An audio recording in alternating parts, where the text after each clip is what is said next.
With the trial for the accused Moscow murderer quickly approaching, a new request from his defense team to delay the trial. Why they say it's needed.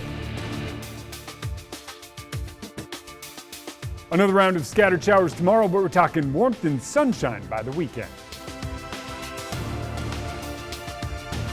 The allocation of funding for the North Spokane Corridor was signed into budget law. A new state budget filled with program cuts and tax increases does leave intact funding for a huge project in Spokane. Tonight, what WashDOT is saying about the North Spokane Corridor.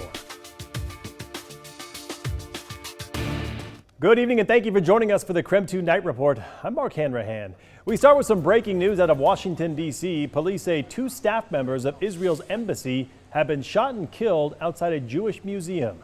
D.C. Metro Police say a suspect has been arrested and allegedly chanted "Free Palestine" while in custody. Israel's UN ambassador is calling this anti-Semitic terrorism.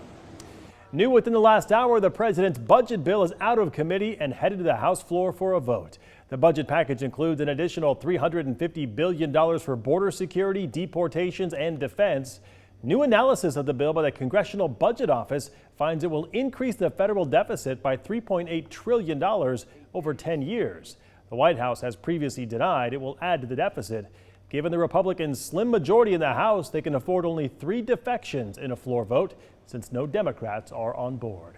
This comes as a battle over the future of America's public lands is playing out right now in the nation's capital tonight. It's part of the Republicans' budget proposal. One of the components of the bill includes a proposed sale or transfer of 500,000 acres of public land in Nevada and Utah.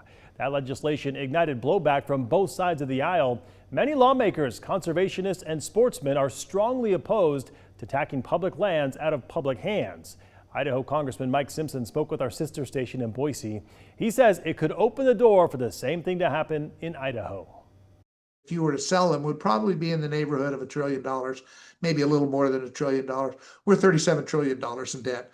We've got to do a lot more than selling off public lands, and especially if the result is going to be that we lose access to these public lands and the places that we love in Idaho. The kind of situation going on now and opening up the door to disposing of public lands in this very behind the curtains way is one of the most worrying things from the concept of actually losing large tracts of public land that I've seen in my lifetime. Representatives behind the proposal say the parcels will be used for infrastructure projects, economic development, and affordable housing. The House Rules Committee has passed the bill and is now awaiting a vote on the House floor. The defense team for the man accused of killing 4 University of Idaho students has filed a motion to delay the upcoming trial once again. New court documents show Brian Koberger's attorneys argue they need more time to review evidence and to complete their investigation. The motion raises concerns about the recent publicity, including the NBC Dateline special, which they say included leaked information on the case that was not publicly available. That trial is set to begin in August in Boise. No word on how long it could take the judge to rule on this motion. Well, there is not much to love about the Washington state budget just signed into law a day ago. It includes steep budget cuts across multiple agencies and tax increases. But for people in eastern Washington, there is at least something to celebrate. The budget keeps intact funding for the North Spokane Corridor. KREM 2's Connor McAvoy went to a planning meeting today where officials discussed the freeway's future. Connor? Well, believe it or not, the decades-long project is slated to be done in just about 5 years, and officials with WashDOT say they're really excited to see what the future holds for the project. It's always exciting to see something that starts out as a big idea or a concept and see it actually get constructed. Karen Mobley holds the North Spokane Corridor close to her heart. Since I was the city arts director for the city of Spokane in the 1990s. 1997, to be exact. She worked on the design of the first phase of the project, now constructed by Spokane Community College. She now works under contract with WashDOT as an arts project manager. It's work she's done for decades, and now Governor Bob Ferguson signed the state's transportation budget into law on Tuesday, making sure it stays on track. The allocation of funding for the North Spokane Corridor was signed into budget law. WashDOT reports that budget consisting of $1.5 billion in state funding. Those dollars come from 2 sources: a funding package passed by the state legislature in 2015 known as Connecting Washington. It helps funding for multiple state highway projects, including the NSC. Other funding comes through a new 6-cent gas tax increase signed into law this year.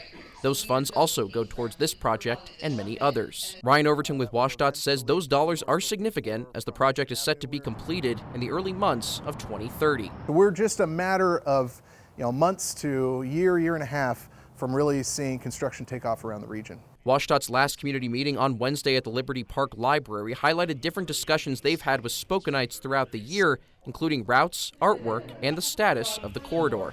Mobley says she can't wait to see it come to life and hopes its funding and projected completion stays on track. We do things that are, I guess I'm going to say, connected and meaningful to the community. And I'm particularly proud of this one because I think the artists have done a really good job. Overton also says anyone who missed these meetings but are interested in voicing their thoughts about the project can do so by heading to WashDOT's website. He says these types of meetings will return sometime in the fall.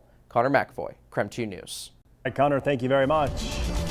All right, let's take a break from the headlines and switch gears and take a look at the forecast with Chief Meteorologist Jeremy Legoo. He is outside in the Outdoor Weather Center. Jeremy, some sunnier skies on the horizon, but potentially some rain tomorrow. Is that still the case?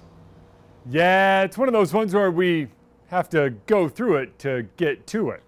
57 degrees where we currently sit, not too bad, and that's with a little bit of cloud cover moving in, thanks to a storm sitting down off the Oregon coast. All of that cloud cover is associated with our next band of moisture. You can already see it starting to slowly move its way in. This has to go over the Cascades through a vast expanse of open, dry land and then eventually get to us. Forecast models really like this band, and I do as well. There's a lot of geographic reasons that I think this is where it goes, and it puts it right over us in Spokane and Coeur d'Alene through a good chunk of the morning tomorrow. Not a heavy rain, but a steady light drizzle. It moves out, and by the afternoon, we might even see a couple of peaks of sunshine. Friday starts out with a little bit of cloud cover and then eventually clears out, and we're talking about nothing but sunshine from there. 61 tomorrow with the showers, 68 on Friday with increasing sun, in the 70s on Saturday, and as Mark mentioned, it's nothing but sunshine. All right, sounds good, Jeremy. We'll check back in with you later in the show. It's time for our night beat with a quick look at today's top stories. The Spokane Valley Police Department asking for help to identify 3 people they believe have information regarding a fire at JCPenney on Saturday. Due to the apparent ages of the people in these photos, we have blurred their faces. Investigators say these 3 were in the area before the fire started. Right now, fire officials are still working to figure out what caused the fire. The Nez Perce County Sheriff's Office has arrested a man for a deadly shooting in Lapway. The Sheriff's Office says they were called to a dispute on Ash Avenue last night. When they arrived, they say they found a man who'd been shot and killed. Deputies detained a person of interest at the scene. After collecting evidence, though, he was arrested for first-degree murder. That suspect is being held behind bars tonight in the Nez Perce County Jail. The Department of Justice is suing a North Idaho town claiming it discriminated against a Christian church. The DOJ filed a lawsuit against the city of Troy, saying it violated the Religious Land Use and Institutionalized Persons Act. It comes after it denied a conditional use permit for Christ Church. In the lawsuit, Christ Church claims it had outgrown its space for worship and tried to find a place to rent in a commercial area. However, the city denied the request, saying people living in the area opposed granting the permit application to the church.